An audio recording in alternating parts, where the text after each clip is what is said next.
So at this time, I'd like to call to the podium our drum major for collaboration and teamwork, County Executive Rushern Baker.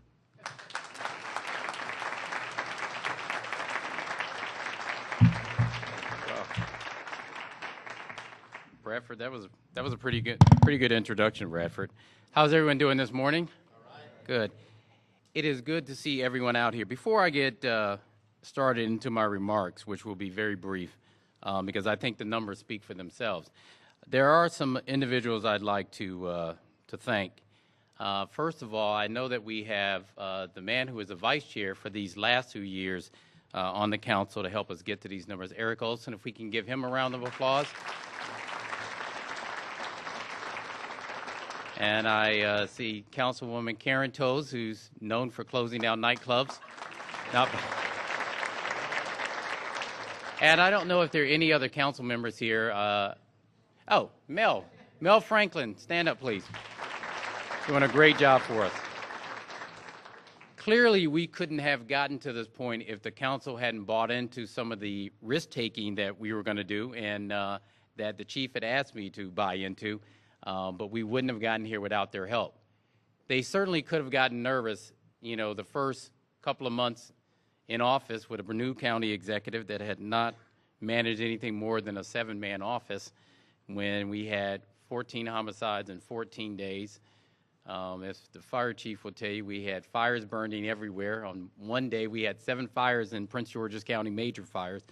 So every act of God looked like it was descending upon Prince George's County. And I'm sure the council felt nervous and felt like maybe they should implement some new regulations, maybe like not having Rushern Baker as county executive. But they persevered with us, and they believed in collaboration. And their partnership allowed us to partner with 2 individuals I'd like to give a round of applause, because without their help in the very beginning, who didn't have to do it, as Brad Seaman said, elected on their own, county-wide, but they came in and they brought their talent, resources, and commitment. And that's our state's attorney, Angela Alsobrook, and our sheriff, Melvin High. Can we give them a round of applause?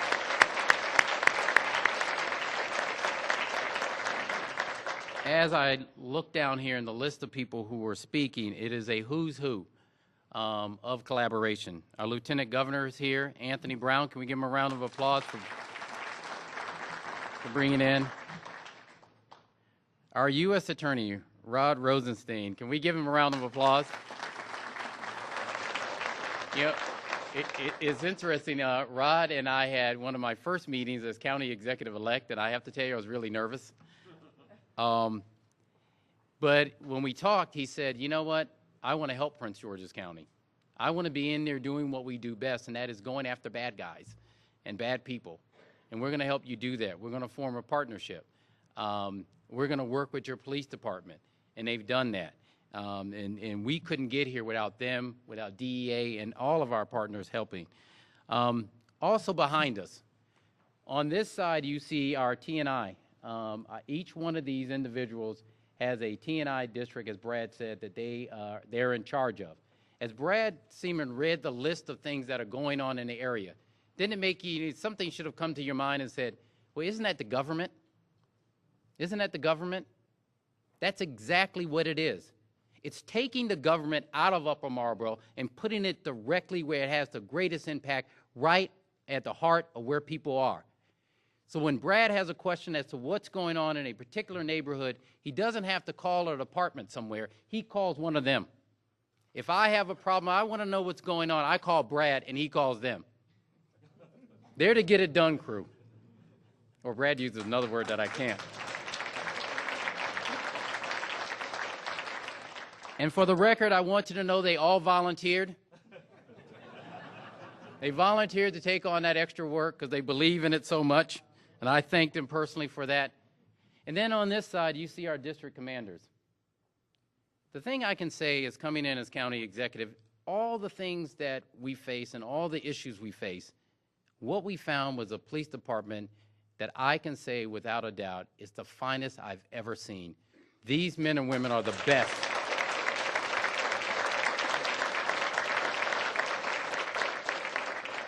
If the citizens of Prince George's County had a doubt in their government or whether we can deliver, they did not have a doubt in their police department. They believed in them. They believed that they would come when they're called. They believed they would do what they said they're going to do. And so what we wanted was the rest of the government to respond that way. That's really what T&I is about, is for the rest of our government to respond the way these men and women do in their districts. And that's what we're going to do. The chief talked about telling me when our numbers, homicide numbers were up, and there was an article in an unknown paper about, you know, we're up 5 homicides. And chief said, that's not going to stand, Mr. Baker. He said, the numbers are going to be down. I said, well, don't say that publicly, just in case.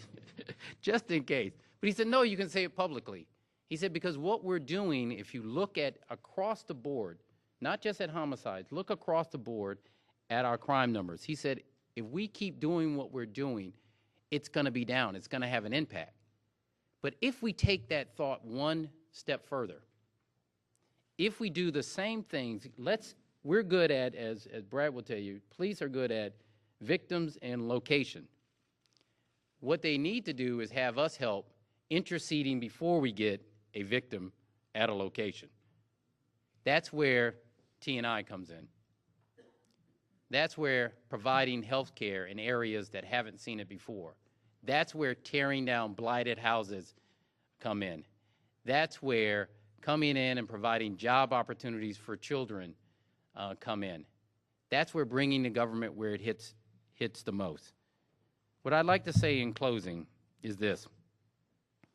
You know, on my way over here, our Chief of Staff, Glenda Wilson, was saying, you know, because we did have a homicide today, that this is really a celebration of the victims, the fewer victims that we have in Prince George's County. And she's right, and the chief is right. It is a celebration that fewer people in Prince George's County have been victimized. But what this really is, though, is a beginning. This is simply a snapshot in time. This is not the end. This is not the celebration. The celebration happens when we turn around and no one up there on this side is sitting there. And you know why? Because it means those 6 areas in Prince George's County that heretofore have been left out have been transformed. Until that happens, and that's not just crime, that's until health disparity goes away in those areas. That's when education is its finest in those areas. That's when job opportunities are there in those areas. That's when the celebration happens. That's when this administration will celebrate. Because until that happens, as long as I am county executive, you will see this team out there doing what they need to do to make sure we're turning around Prince George's County, we're moving in the right direction, and this becomes the norm, not the exception. Thank you.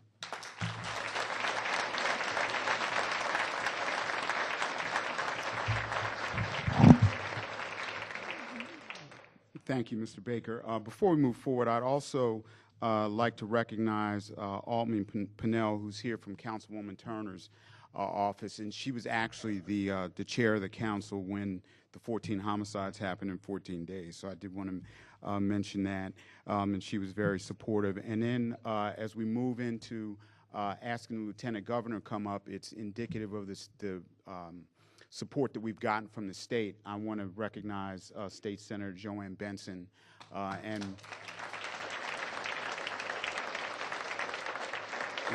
my telephone loves her a lot. And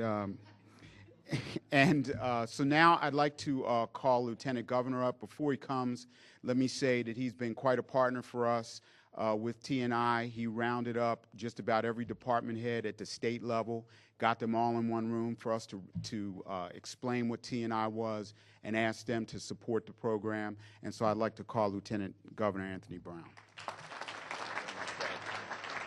Thank you very much, Brad. And let me just say on that note, T&I, it's more than just rounding up state cabinet officials and understanding, learning about T&I, but it's the relentless follow-up, as you know, in the county, and the partnership that is possible between county and state government. So our commitment is to ensure that our Cabinet-level agencies are responsive to the T&I program, your priorities.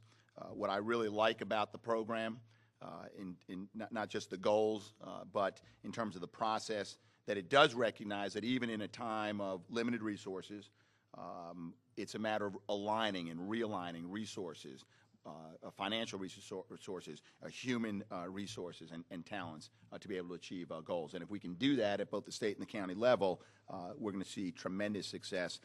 And then, as the county executive mentioned, we will achieve that day when we can celebrate that there are no longer transitioning neighborhoods in Prince George's, because they have all proven to be successful. Good morning, everyone. Now, are you impressed with our county executive or what? But what impresses me the most, and I say this from the bottom of my heart, is the quality of leadership that you have pulled together, Chief McGaugh and Chief Bashore.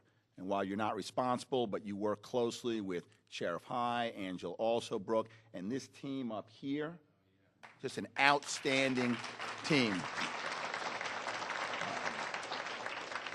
Leaders, however, will be unable to accomplish goals that they set if it's not for the members of our organizations, the rank and file, those who on a day-to-day basis get the work done. So to everyone here today, and particularly the men and women who I see in uniform, members of municipal departments who are part of that team as well, I say thank you very much for what you do each and every day in our communities, working with our communities to ensure safer neighborhoods. And I want to thank the members of the community, those who are active in the civic life of their communities for what they do each and every day. As a Prince Georgian, as a Marylander, I'm excited to be here today.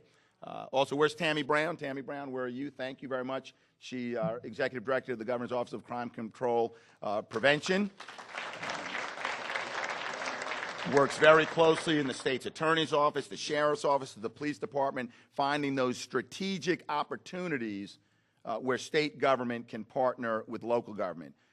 And I also want to thank the Maryland State Police for what you do.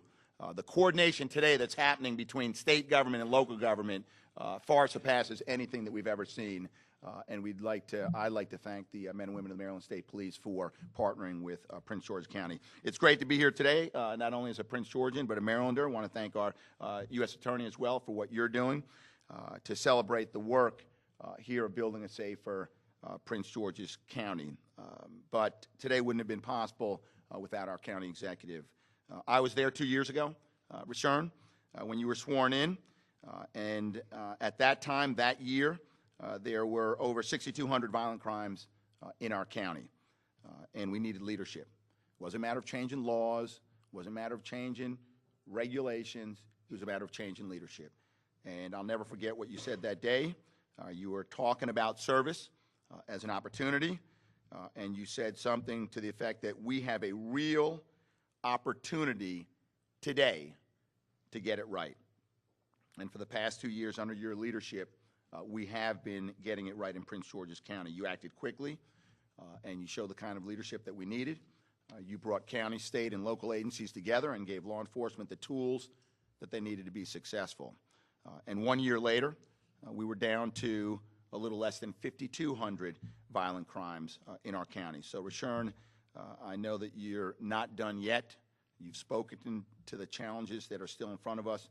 But on behalf of the governor and myself, I can tell you we look forward to continuing to work together as we look to a brighter future. We've made historic steps in fighting crime over the past few years, and we've worked with some incredible partners in that effort, all of whom have been recognized this morning. And again, I thank you for everything that you've done. A lot of you may not know that 6 years ago, the governor and I set an ambitious goal for the state of Maryland to reduce violent crime in Maryland by 20% by the end of this year. And we've reached and surpassed that goal for the state of Maryland.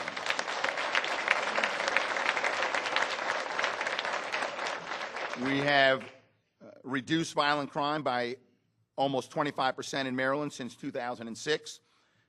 We've reduced homicides by over 27%, and we've achieved the lowest rate of violent crime since 1976. Now, I was wondering, who's going to speak to this Sports Illustrated, because that's not 1976, but I'm imagining that the imagery is that we're probably seeing levels of violent crime that we haven't seen since Doug Williams was leading the Redskins. So, but we've made a lot of progress, but these reductions would not have been possible had it not been for the successes, the significant reductions that we are experiencing.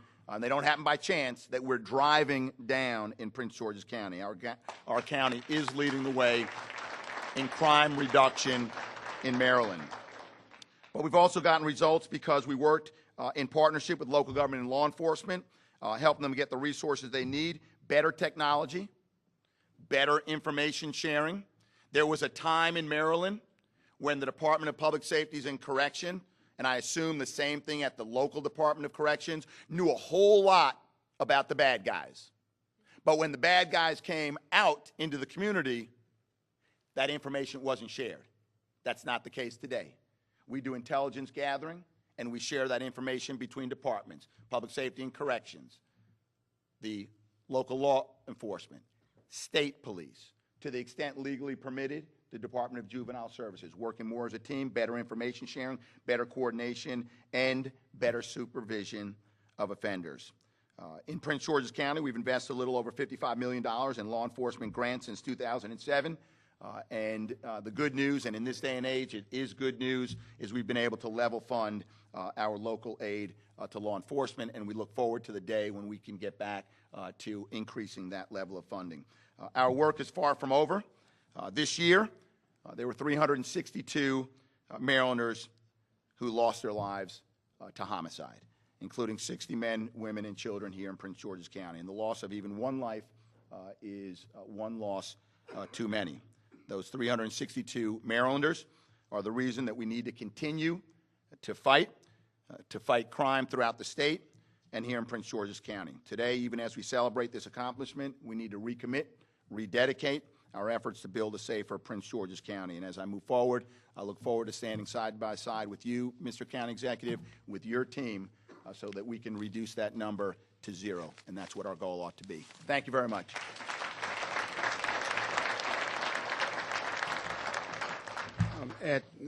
Thank you, Lieutenant Governor. At this point, I'd like to call up a man who does a lot, but doesn't ask for a lot, and that's Sheriff High.